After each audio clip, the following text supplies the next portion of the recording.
Hello and welcome you all to let's crack it with Abhishek Gupta. तो इस video में हम देखना शुरू करेंगे, अब यहाँ से देखना शुरू करेंगे यूनियन बजट। देखिए, बजट बहुत ज़्यादा इंपॉर्टेंट है आपके आने वाले एग्जाम्स के लिए। चाहे आगे अब कोई भी एग्ज़ाम होगा, फरवरी में जैसे बजट पेश किया गया फरवरी 2022 में, तो फरवरी 2022 के बाद अब जितने भी एग्ज़ाम होंगे सब में बजट से सवाल बनना लाजमी है। मोस्ट प्रोबेबली बजट से 1 सवाल, 2 सवाल, 3 सवाल, यहाँ तक कि 5 से 7 सवाल तक भी बजट से बन सकते हैं। तो बजट को पढ़ना बहुत ज़रूरी है। तो अब बात ये आती है कि बजट को पढ़ना कैसे है। देखिए, बजट पेश किया गया 1 फरवरी 2022 को, और उससे एक दिन पहले 31 जनवरी 2022 को जब सेशन का जॉइंट सेशन ऑफ पार्लियामेंट की जब मीटिंग हुई, तो उसमें प्रेसिडेंट का एड्रेस होता है। प्रेसिडेंट अपना अभिभाषण देते हैं, प्रेसिडेंट भाषण देते हैं वहाँ पे। तो प्रेसिडेंट का जो अभिभाषण होता है, प्रेसिडेंट बताते हैं कि उसमें बताते हैं अपने अभिभाषण में कि जो सरकार चल रही है, जो उनकी सरकार इस टाइम पे चल रही है, वो क्या काम कर रही है। तो यहाँ से हमें बहुत सारी चीज़ें सीखने को मिलती हैं, बहुत सारी चीज़ें पता चलती हैं जो सीधे सीधे सवालों के रूप में बन के एग्ज़ाम से पूछी जाती है कि क्या क्या चीज़ें सरकार कर रही है, और एग्जाम्स में उससे क्वेश्चंस आते हैं। तो इसमें हम बहुत डिटेल में पढ़ेंगे। सबसे पहले तो हम पढ़ेंगे प्रेसिडेंट एड्रेस, है ना, कि प्रेसिडेंट ने जो एड्रेस दिया, प्रेसिडेंट ने जो एड्रेस किया कि उसमें क्या चीज़ें हैं। सब चीज़ें ये देखिए, मैंने इंग्लिश हिंदी दोनों में करा है, ये इंग्लिश में भी है, फिर उसी सेम चीज़ हिंदी में लिखी हुई है, तो बहुत डिटेल में करेंगे। उसके बाद बात आएगी यूनियन बजट की, फिर हम बजट की बात करेंगे, जो बजट है उसको पढ़ेंगे। और बजट के बाद फिर हम देखेंगे कि उस बजट को हम बहुत डिटेल में देखेंगे, जितने भी ग्राफ्स हैं, पिक्चर्स हैं, उनके थ्रू देखेंगे, पूरी समझने की कोशिश करेंगे। तो किस तरह से होगा, ये पूरा पैसा कहाँ से आता है, कहाँ जाता है, कैसे कैसे एस्टिमेट है, पूरा इसको हम चेक करते रहेंगे, पूरा पढ़ लेंगे। इसमें एक भी चीज़ में आपको दिक्कत नहीं होगी, कंप्लीटली आप इसको पढ़ लेंगे।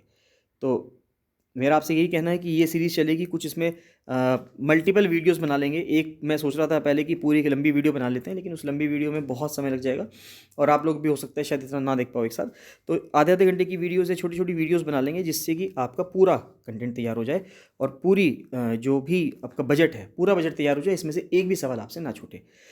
ऑलरेडी जो स्टूडेंट्स लोअर पीसीएस मेंस की प्रिपरेशन कर रहे हैं, बजट की जो पीडीएफ है ऑलरेडी उनको दी जा चुकी है। वो लोग उससे पढ़ सकते हैं, और यहाँ पे वीडियोस देख सकते हैं। वीडियोस सभी के लिए हैं, वीडियोस कोई भी स्टूडेंट देख सकता है।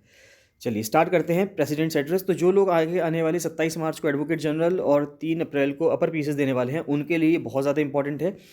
इसमें से सवाल बहुत ज़्यादा उम्मीद है बन जाएंगे। चलिए स्टार्ट करते हैं प्रेसिडेंट्स एड्रेस से। तो देखिए, शॉर्ट में मैं आपको जो बोल्ड है वही इसमें बेसिक सी चीज़ है, वही ज़्यादा इंपॉर्टेंट है, मैंने उसको बोल्ड कर दिया है। जो भी इंपॉर्टेंट चीज़ें हैं उसको हम पढ़ते चले जाएंगे और समझते चले जाएंगे। तो देखिए, जो प्रेसिडेंट हैं श्री रामनाथ कोविंद, उनका कहना यह था जब उन्होंने अपना एड्रेस दिया कि इस बार हमने 400वां प्रकाश पर्व मनाया है गुरु तेग बहादुर जी का। 150वीं बर्थ एनिवर्सरी बना रहे हैं हम श्री औरोबिंदो घोष की। 150वीं बर्थ एनिवर्सरी बना रहे हैं वीओ चिदम्बरम पिल्लई की, जिन्होंने स्टीम नेविगेशन कंपनी बनाई थी। अगर आपने मॉडर्न हिस्ट्री पढ़ी हुई है तो आपको पता होगा। और 125वीं बर्थ एनिवर्सरी बना रहे हैं नेताजी सुभाष चंद्र बोस की। और 2022 के बाद से गवर्नमेंट ने रिपब्लिक डे पे has started the Republic day celebration from 23 January birth anniversary Netaji. तो यानी कि 2022 के बाद से अब जो रिपब्लिक डे के सेलिब्रेशन स्टार्ट होगा वो 23 जनवरी से स्टार्ट होगा। तो ये भी सवाल पूछा सकता है कि 2022 से रिपब्लिक डे का सेलिब्रेशन किस तारीख से स्टार्ट कर दिया जाएगा। 23 जनवरी से स्टार्ट करेंगे, क्योंकि 23 जनवरी को सुभाष नेताजी बोस हैं, सॉरी सुभाष चंद्र बोस हैं, उनकी एनिवर्सरी होती है। तो उस दिन से इसको मना दिया जाएगा। उसके बाद आता है कि वीर बाल दिवस मनाया जाएगा 26 दिसंबर को, in the memory of the sacrifice of Sahibzadas. और जो विभाजन विभिक्षा स्मृति दिवस मनाया जाएगा 14 अगस्त को। तो 14 अगस्त को सेलिब्रेट कर रहे हैं विभाजन विभिक्षा स्मृति दिवस। 26 दिसंबर को सेलिब्रेट कर रहे हैं या कॉमेमोरेट कर रहे हैं वीर बाल दिवस के रूप में, जो साहिबजादाओं ने सेक्रीफाइस दिया उसके लिए। उसके बाद हम सेलिब्रेट कर रहे हैं क्या, बर्थ एनिवर्सरी भगवान बिरसा मुंडा की। 15 नवंबर को सरकार ने 15 नवंबर को भगवान बिरसा मुंडा की जो एनिवर्सरी है उसको सेलिब्रेट कर रहे हैं। उसके बाद जनजातीय गौरव दिवस हम सेलिब्रेट कर रहे हैं, मतलब जो भगवान बिरसा मुंडा का जो बर्थ एनिवर्सरी है 15 नवंबर को, उसको किस रूप में सेलिब्रेट किया जा रहा है, जनजातीय गौरव दिवस के रूप में सेलिब्रेट किया जा रहा है। जो बिरसा मुंडा है, अगर आप मॉडर्न हिस्ट्री पढ़ेंगे तो उसमें समझेंगे कि 1899 के टाइम पे इन्होंने रिवोल्ट किया था झारखंड के जो झारखंड का जो ट्राइबल रीजन है वहाँ पे इन्होंने रिवोल्ट किया था, तो इसलिए इनको कॉमेमोरेट किया जा रहा है, इनको याद किया जा रहा है। उसके बाद अगले 25 सालों में स्ट्रॉन्ग फाउंडेशन की उम्मीद रखी जा रही है कि आज़ादी का अमृत महोत्सव चल रहा है, यानी कि जो ये पीरियड चल रहा है ये पूरे साल सेलिब्रेशन चलता रहेगा, क्योंकि हम 75th ईयर ऑफ इंडिपेंडेंस में एंटर कर चुके हैं। 2022 में हमें 75 साल हो जाएंगे आज़ाद को। तो इसलिए आज़ादी का अमृत महोत्सव चल रहा है, और अगले 25 सालों के लिए एक प्लान बनाया जा रहा है, क्योंकि अगले 25 सालों में, अगले 25 साल खास क्यों हैं, अगले 25 साल इसलिए हैं क्योंकि अगर 2022 में 25 जोड़ेंगे तो 2047 आ जाएगा, 2047 आ जाएगा, और तब हमें आज़ादी के 100 साल हो जाएंगे। 1947 में हम आज़ाद हुए थे, 2047 में हमें 100 ईयर्स हो जाएंगे। तो इसलिए 100 ईयर्स को करने के लिए अब आगे 2022 से 25 साल का टारगेट रखा गया जा रहा है कि 25 सालों में हमें क्या क्या करना है। तो हमें सबका साथ, सबका विकास, सबका विश्वास और सबका प्रयास के थ्रू काम करना है। कोविड पेंडेमिक की बात की गई है कि कोविड पेंडेमिक ने पूरी दुनिया में तबाही मचाई है। भारत में बहुत सारे लोगों ने काम किया, सेंट्रल गवर्नमेंट ने काम किया, स्टेट गवर्नमेंट ने काम किया, लोकल गवर्नमेंट ने, एडमिनिस्ट्रेशन ने, डॉक्टर्स ने, नर्सेज ने, वर्कर्स ने, साइंटिस्ट ने, यानी कि सबको प्रेसिडेंट ने एक ट्रिब्यूट दिया है कि सब लोगों ने बहुत ज़्यादा मेहनत करी है इस कोरोना के टाइम पे काम करने के लिए। भारत अभी तक 150 करोड़ से ज़्यादा वैक्सीन डोसेज लगा चुका है। 150 करोड़ का मतलब क्या हुआ कि कुछ लोगों को यहाँ पे डबल डोज लगी हुई होगी और कुछ लोगों को सिंगल डोज लगी होगी। ये भी डेटा आगे देखा जाएगा कि कितने लोगों को सिंगल डोज लगी है, कितने लोगों को डबल डोज लगी है, पूरी चीज़ इसमें कवर की जाएगी। एक भी सवाल ऐसा नहीं होगा अगर इससे आपने पढ़ लिया कि बजट से एक भी सवाल आपसे छूट जाए। तो 150 करोड़ से ज़्यादा हमने वैक्सीन डोजेज लगा दी हैं। करीब करीब more than 90% adult citizens of the country को पहली डोज मिल चुकी है। तो पहली डोज 90% से ऊपर लोगों को लग चुकी है और 70% से ऊपर लोगों को दोनों डोजेज लग चुकी हैं। उसके बाद डोजेज लगाने के लिए, वैक्सीन लगाने के लिए हर घर दस्तक कैंपेन चलाया जा रहा है, जिसमें कि घर घर जाके ये पता किया जाएगा कि आपके डोज लगी है या नहीं लगी है, वैक्सीन आपकी लगी है नहीं लगी है।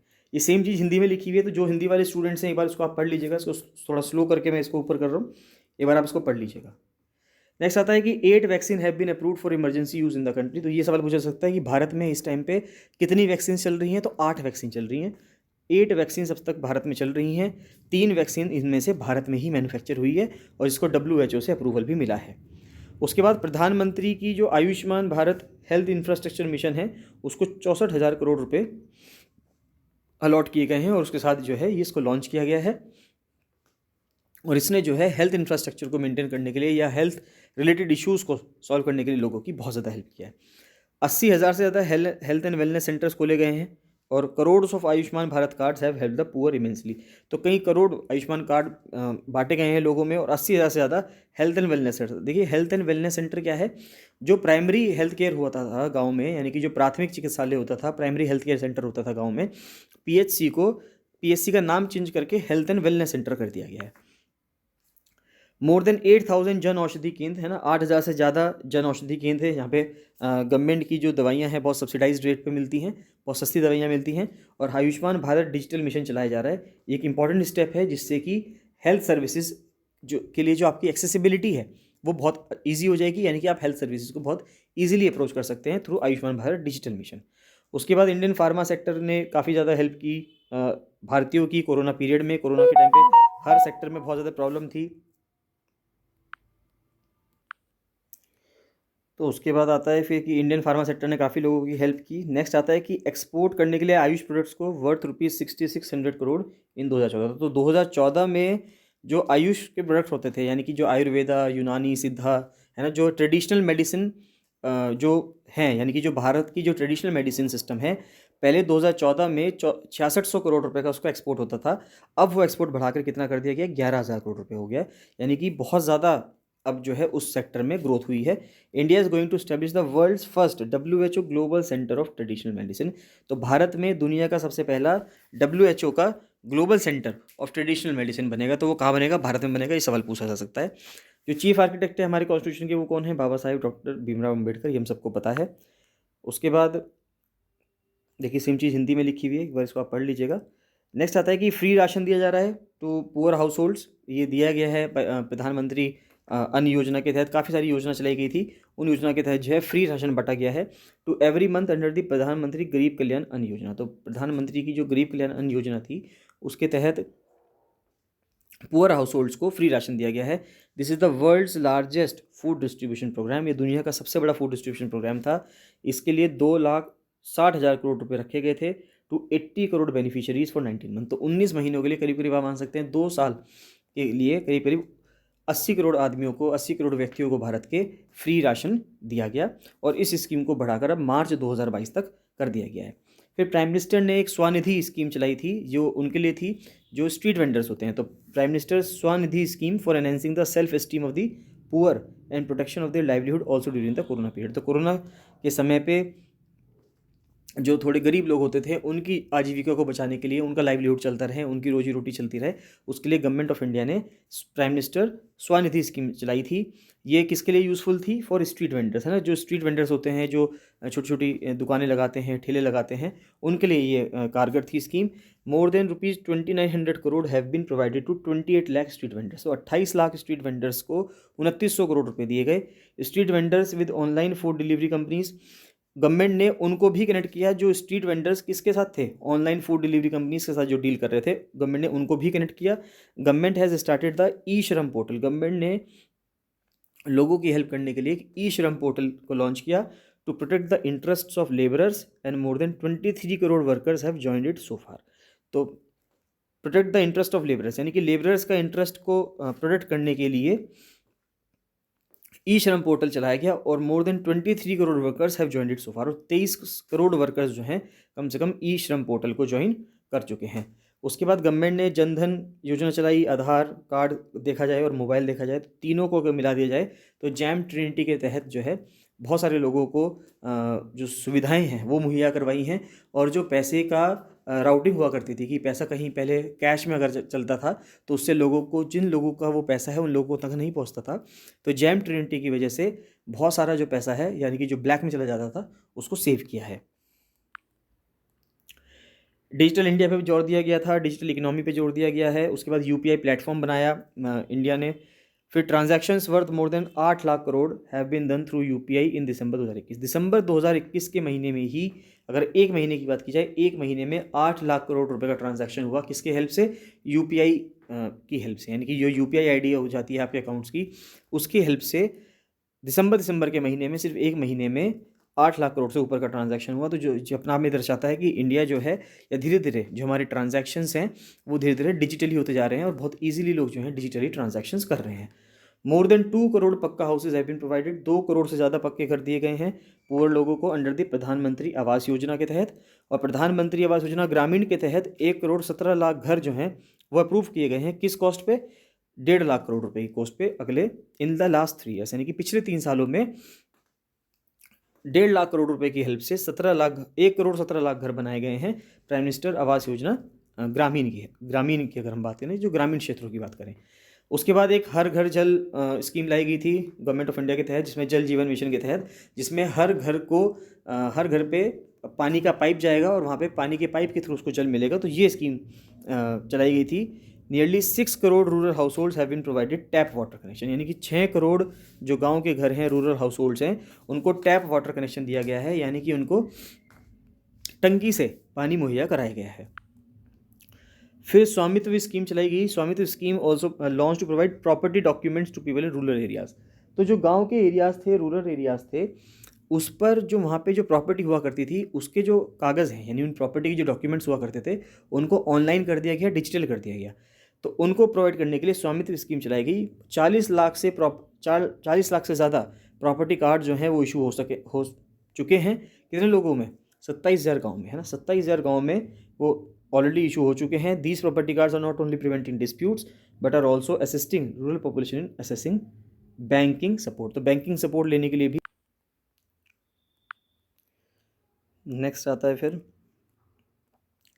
मोर than 30 crore tonne of food grains and 33 crore tonne of horticulture produce in 2020-21। तो 2020-21 में प्रोडक्शन कितना हुआ है अगर हम बात करें तो 30 करोड़ टन से ज़्यादा हुआ है धान का, यानी कि फूड ग्रेन्स का, और 33 करोड़ टन से ज़्यादा हुआ है हॉर्टिकल्चर का, जिसमें फल, सब्जियाँ वगैरह, फूल वगैरह सब इंक्लूड होते हैं। गवर्नमेंट ने प्रोक्योर किया है 433 lakh metric tonne wheat during rabi season, जिससे कि 50 लाख किसानों को फ़ायदा हुआ है। और 900 लाख मेट्रिक टन पैडी लिया है, यानी कि चावल लिया है खरीफ सीजन के दौरान जो पैदा हुआ था, जिससे कि 1 करोड़ 30 लाख किसानों को फ़ायदा हुआ है। एग्रीकल्चर एक्सपोर्ट जो हैं वो 25% से ज़्यादा बढ़ गए हैं इन द ईयर 2020-21 और 3 लाख करोड़ तक पहुंच गए हैं। क्या? Agricultural exports. एक्सपोर्ट का मतलब होता है जब हम निर्यात करते हैं, दूसरे देशों में बेचते हैं। हॉर्टिकल्चर और हनी प्रोडक्शन, अगर हम हॉर्टिकल्चर की बात करें जिसमें फल उत्पादन, सब्जी उत्पादन और फूल उत्पादन आता है, तो उसको हॉर्टिकल्चर के अंदर इंक्लूड किया जाता है। और जो हनी का प्रोडक्शन है, यानी कि शहद का जो प्रोडक्शन है, वो बढ़ा है। Honey production, domestic production of honey was reached 1,25,000 metric tonne. तो 1,25,000 मेट्रिक टन पहुंच गया है हनी का प्रोडक्शन 2020-21 में। ये 55% इंक्रीज़ है 2014-15 के कंपैरिजन में। और जो हनी का एक्सपोर्ट है वो 102% यानी 100% से भी ज़्यादा, है ना, जस्ट डबल हो गया एक तरीके से आप कह सकते हो कि 102% बढ़ा है 2014-15 की कंपैरिजन में। In order to ensure remunerative prices to farmers, उनकी जो फसलों के लिए जो किसानों को पैसा दिया जाना है, it is necessary that the products reach the right market. तो ये बहुत ज़रूरी है किसानों का जो प्रोड्यूस है, किसान जो उगा रहे हैं, वो सही मार्केट तक पहुँचे। इस डायरेक्शन में गवर्नमेंट ने काफ़ी काम किया। तो गवर्नमेंट ने किसानों की प्रॉस्पेरिटी के लिए किसान रेल सेवा लॉन्च करी है। इंडियन रेलवेज़ जो है, भारतीय रेल 1900 से ज़्यादा किसान रेल चला रही है 150 रूट्स पे to transport perishable food items. Perishable का मतलब होता है जो सब्जियां, जो फल, जो चीज़ें जल्दी ख़राब हो जाती हैं, उनको 1 या 2 दिन के अंदर ही आपको ट्रांसपोर्ट करना है, जिससे कि लोगों को मिल पाए और उसको वो कंज्यूम कर पाए। Like vegetables, fruits, milk, thereby transporting about 6 lakh metric tonne of agriculture produce. तो 6 lakh metric tonne agriculture produce provide किया जा रहा है, अलग अलग पूरे भारत के अंदर भेजा जा रहा है। स्मॉल फार्मर्स जो करीब करीब 80% भारत के हैं। स्मॉल फार्मर्स का क्या मतलब होता है? स्मॉल फार्मर्स वो फार्मर्स होते हैं जिनके पास 2 हेक्टेयर से कम की ज़मीन होती है ना। 2 तरह के फार्मर्स होते हैं, मार्जिनल फार्मर्स और स्मॉल फार्मर्स। और भी तरह के होते हैं, marginal farmers, small farmers, medium farmers, big farmers या लार्ज फार्मर्स। तो जो स्मॉल फार्मर्स होते हैं वो होते हैं जिनके पास 2 हेक्टेयर से कम ज़मीन होती है, उनको हम स्मॉल फार्मर्स कहते हैं। वो 80% से ज़्यादा हैं फार्मर कम्युनिटी जो भारत के बनाते हैं। इसके लिए एक पीएम किसान योजना चलाई गई थी, पीएम किसान सम्मान निधि। उसके तहत 1,80,000 करोड़ रुपए जो हैं प्रोवाइड किए जा चुके हैं। कितने किसानों को? 11 करोड़ किसानों को, है ना। 11 करोड़ जो फार्मर फैमिलीज़ हैं उनको प्रोवाइड किया जा चुका है इतना पैसा। अगर हम इन्वेस्टमेंट की बात करें कि जो इन्वेस्टमेंट किया जा रहा है डेवलप करने में इंफ्रास्ट्रक्चर को, फार्मलैंड्स के आसपास, agriculture infrastructure fund having a corpus of rupees 1 lakh crore बनाया गया। तो थाउजेंड्स ऑफ प्रोजेक्ट्स को अप्रूव करने के लिए, हज़ारों प्रोजेक्ट्स को अप्रूव करने के लिए एक एग्रीकल्चर इंफ्रास्ट्रक्चर फंड बनाया गया, जिसका जो अमाउंट रखा गया शुरू में 1 लाख करोड़ रुपये रखा गया to ensure self sufficiency in edible oil. अब एडिबल ऑयल देखिए, भारत में तेल का उत्पादन भी बहुत ज़्यादा होता है और तेल की खपत भी बहुत ज़्यादा होती है। तेल की खपत इतनी ज़्यादा होती है, तेल की कंजम्पशन इतनी ज़्यादा होती है ऑयल की, कि हमें दूसरे देशों से तेल जो है वो इम्पोर्ट करना पड़ता है। जब हमें दूसरे देशों से तेल इम्पोर्ट करना पड़ता है तो अब उस चीज़ की सेल्फ सफिशिएंसी करने के लिए कि भाई हम उतना तेल उगाना शुरू कर दें, उतनी फसलें उगानी शुरू कर दें ऑयल सीड्स की, जितना हमारा कंजम्पशन है, उसके लिए भारत सरकार ने एक योजना लॉन्च करी है। इसका नाम है national mission on edible oils, oil palm, है ना, जिसका जो आउटले रखा गया है वो 11,000 करोड़ रुपये रखा गया है। सेम चीज़ हिंदी में लिखी हुई है, एक बार आप इसको पढ़ लेना।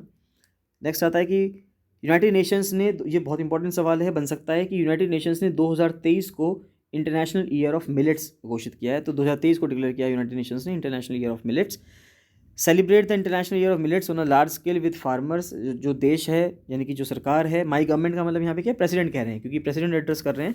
तो ये प्रेसिडेंट जैसे अपनी सरकार को कह रहे हैं कि मेरी जो सरकार है ये इंटरनेशनल ईयर ऑफ मिलेट्स को सेलिब्रेट करेगा बहुत ही लार्ज स्केल पे। किसके साथ? फार्मर्स के साथ, सेल्फ हेल्प ग्रुप के साथ, जो फूड प्रोड्यूसर ऑर्गेनाइजेशन हैं उनके साथ, फूड इंडस्ट्री के साथ, और जो कॉमन सिटीजन है उनके साथ। रेन वाटर कंजर्वेशन पे काम कर रही है सरकार। स्पेशल कैंपेन चलाए जा रहे हैं, रेन वाटर हार्वेस्टिंग इंफ्रास्ट्रक्चर बनाया जा रहा है। Restoration of traditional water sources, जो ट्रेडिशनल परंपरागत जो वाटर सोर्सेज हैं उनको रीस्टोर किया जा रहा है। 64 लाख हेक्टेयर जो ज़मीन थी with irrigation facilities also been developed in the country. तो 64 लाख हेक्टेयर ज़मीन पर जो इरीगेशन की फैसिलिटी है वो प्रोवाइड की गई है अंडर दी प्रधानमंत्री कृषि सिंचाई योजना और अटल भूजल योजना के तहत। फिर जो सरकार का प्लान है कि हम रिवर्स को इंटरलिंक कर देंगे, जिससे क्या होगा कि जिस नदी में पानी कम होगा उस नदी में, जिस नदी में पानी ज़्यादा होगा उस नदी से पानी पहुँचा दिया जाएगा। तो केन बेतवा लिंक प्रोजेक्ट चलाया गया है। तो केन और बेतवा 2 रिवर्स हैं, मध्य प्रदेश में बहती हैं। इन दोनों रिवर्स को कनेक्ट किया जाएगा। इसके लिए 45,000 करोड़ रुपए जो है एलोकेट किए गए हैं। इससे जो बुंदेलखंड का रीजन है वहाँ के लोगों को बहुत फ़ायदा मिलेगा, क्योंकि बुंदेलखंड का रीजन बहुत सूखा रीजन है। वहाँ पे पानी आएगा तो वहाँ पे खेती बढ़ेगी और वहाँ पे जो लोगों का जो रोज़गार है वो भी बढ़ना शुरू होगा। बैंक्स ने फाइनेंशियल हेल्प दी है to tune of rupees 65,000 crore रुपए to more than 28 lakh self help groups in 2021-22। तो 2021-22 में जो सेल्फ हेल्प ग्रुप्स हैं उनको बैंकों ने 65,000 करोड़ रुपए दिए हैं। ये 4 गुना पैसे हैं जो 2014-15 में दिए जाते थे, उससे 4 गुना पैसे हैं। The government has provided training to thousands of members of the women self-help groups and made them partners as banking सखी। तो women self-help groups जो सिर्फ महिलाओं ने जो सेल्फ हेल्प ग्रुप्स बना रखे थे, उनकी हज़ारों महिलाओं को ट्रेनिंग दी जा रही है और वो बैंक बैंकिंग सखी बन रही हैं। इनका काम क्या होता है? ये बैंकिंग सखी जो हैं ये गाँव के घर घर जाएंगी और वहाँ के लोगों को समझाएंगी कि बैंकिंग सर्विसेज का कितना फ़ायदा है। अगर आपने अकाउंट नहीं खुलवा रखा है तो आप अकाउंट खुलवाइए और जो बैंकिंग इंफ्रास्ट्रक्चर है पूरे भारत देश का उससे जुड़िए। उसके बाद एक बिल लाया गया है मिनिमम एज को बढ़ाने के लिए, शादी के लिए औरतों के लिए, महिलाओं के लिए 18 साल से बढ़ाकर उसको 21 साल करने की बात की जा रही है। बिल आया भी, ये बिल पास नहीं हुआ है, तो इस पर अभी डिस्कशंस चल रहे हैं।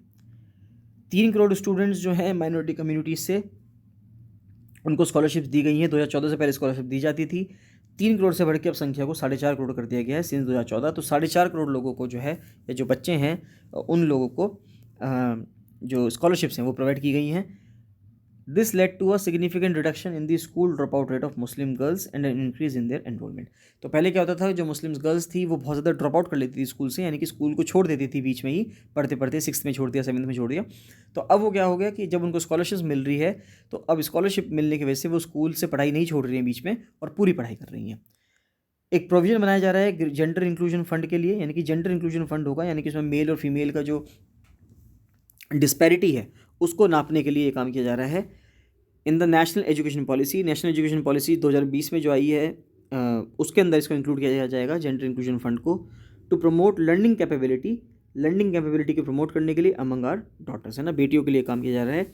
एग्जिस्टिंग जो 33 सैनिक स्कूल्स हैं, ये भी पूछा जा सकता है कि पूरे भारत में अभी तक कितने सैनिक स्कूल हैं। 33 सैनिक स्कूल हैं। उन्होंने भी पहले सैनिक स्कूलों में सिर्फ लड़के एडमिशन लिया करते थे, अब उसमें लड़कियों ने भी एडमिशन लेना शुरू कर दिया है। सैनिक स्कूल्स ने लड़कियों को भी एडमिशन देना शुरू कर दिया है। Admission of women cadets in the NDA में विमेन कैडेट्स का एडमिशन होना शुरू हो गया है। विमेन का फर्स्ट बैच जो है विमेन कैडेट्स का, वो जून 2022 में निकलेगा बाहर ट्रेनिंग करने के बाद।